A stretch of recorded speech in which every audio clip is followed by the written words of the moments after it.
ladies and gentlemen, I'll try to take a somewhat different tack from the previous speakers, mostly in trying to look at the overall Muslim scene, making abstraction of whatever projections or images others may have of it.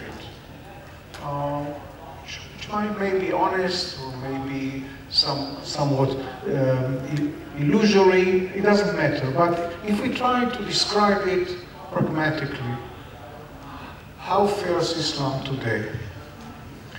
I would say you begin with a major rupture, which is not the Sunni-Shiite rupture. The Sunni-Shiite rupture may not be as deep as we think.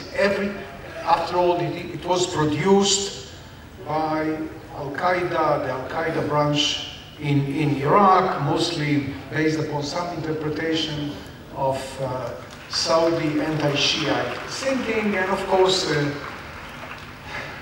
soiled by blood quite quickly, it got everybody afraid that we are going back to rupture. And I see a tendency, even within the global Islamic forces, of trying to get back from the brink. That's too dangerous. It might be too late in Iraq, especially after the atrocious events of February '06, when the most important mosque and tomb of two imams was blown up. But it may be still on time, and you see it even in the rhetoric during the last fortnight in Lebanon. The major rupture is created, and this is, I think, the formative moment in the 60s and 70s, when jihad is turned inwards. This is the great innovation of radical Islam. Sure, we must fight until kingdom come, the jihad to all four corners of the earth. But there is something more urgent. We are at 5 minutes to midnight. Islam may be dying a sweet death by absorbing the values of modernity, which they called West, and at that time it certainly included Marxism. So it's not necessarily US oriented, and I think rightly so, because Marxism is a daughter of the Enlightenment.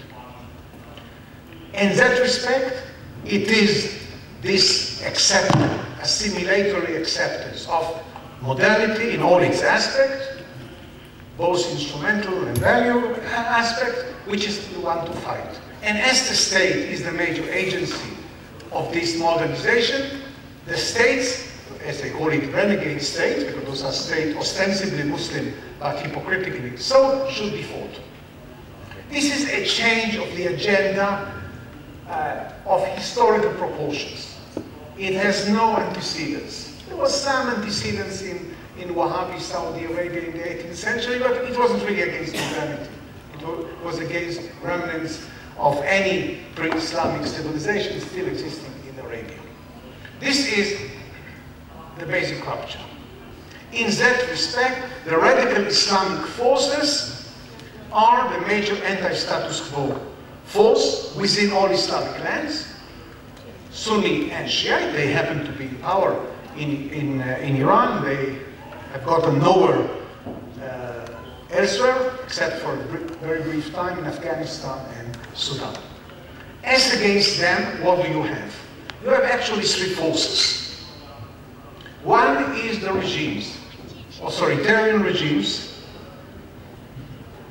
not always even enlightened autocracies. Dominique was maybe too nice with them.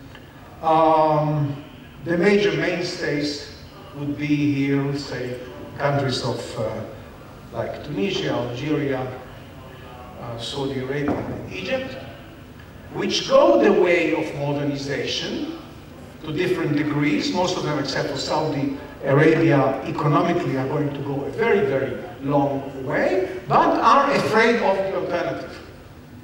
And the alternative is today the radical Islamic movements, which on the whole you could say control the agenda in society. For the first time, people, for example, ask questions of like, is the work of women detrimental to their virtue? The way to formulate the question 50 years ago was, what do women gain? What does society gain for absorbing women into the workforce? Whatever way you answer, of course, depends upon the kind of framing. And of course, if you control the questions, as Thomas Pynchon has said, you don't have to bother about the answers. This is the great change. Those people would like to go to modernity, but are afraid of the criticism of radical Islam. Two is the belt of traditional Muslims who buy modernity in terms of its consumption values, but not anymore in terms of values. There they are under the control of radical Islam, and they are sort of wavering between the two, and a very small fringe, unfortunately, very small fringe of true liberal, whether believers or secularists. Has this changed? This is a practical. This means that this debate is like having a very noisy and litigious neighbors who make a lot of trouble, and some of the cutlery which they throw at each other fall in your side of the common ground. This is our position. I am not speaking about Israel, because with Israel, of course, they have a very special axe to grind, but with the West. Has this changed? This is a practical question. Has this been changed by Al-Qaeda? Has this internal debate been exported outside? My answer is not.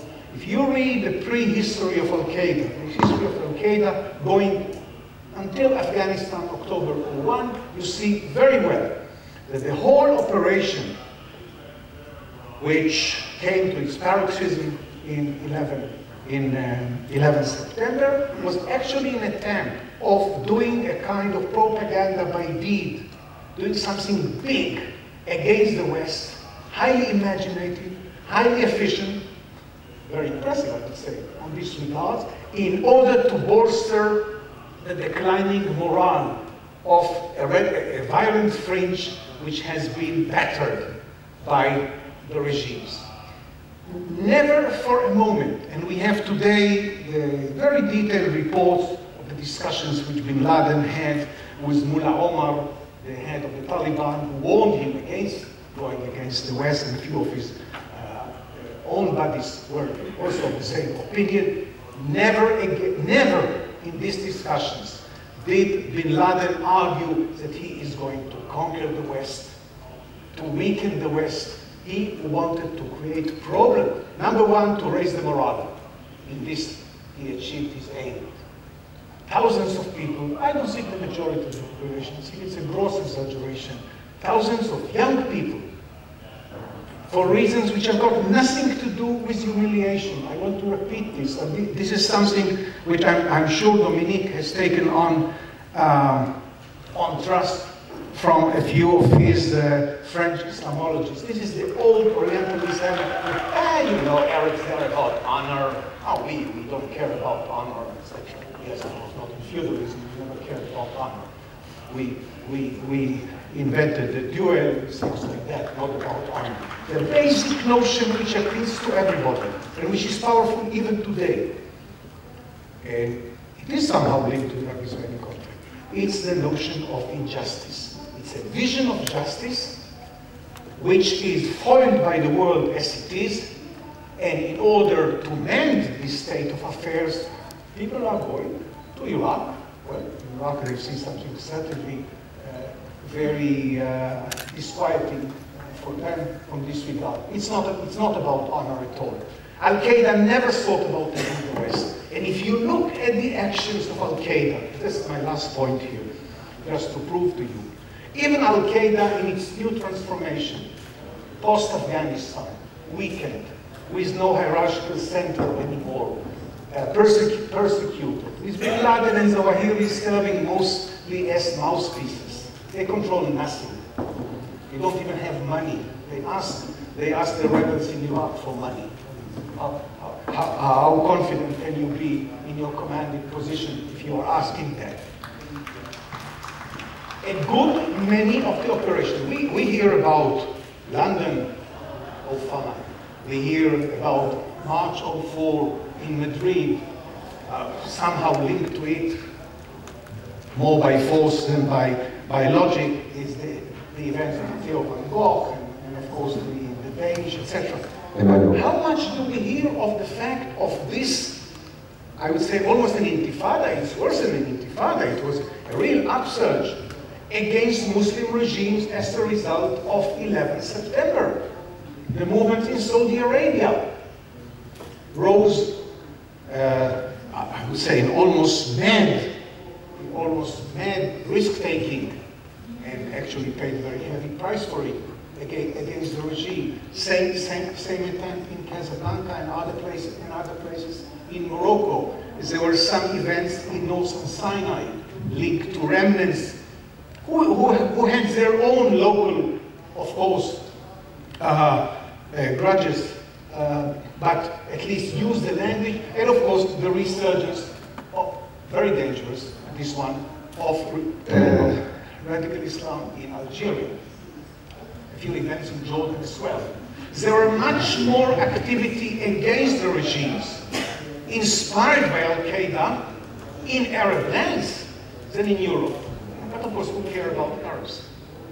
I mean, who cares about a bunch of ghosts?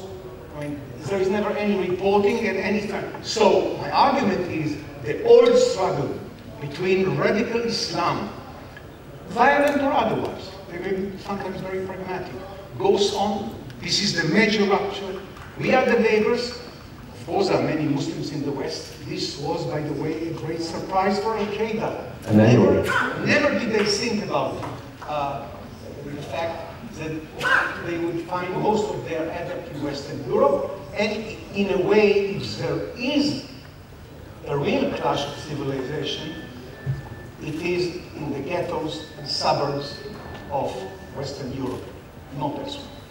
Thank you.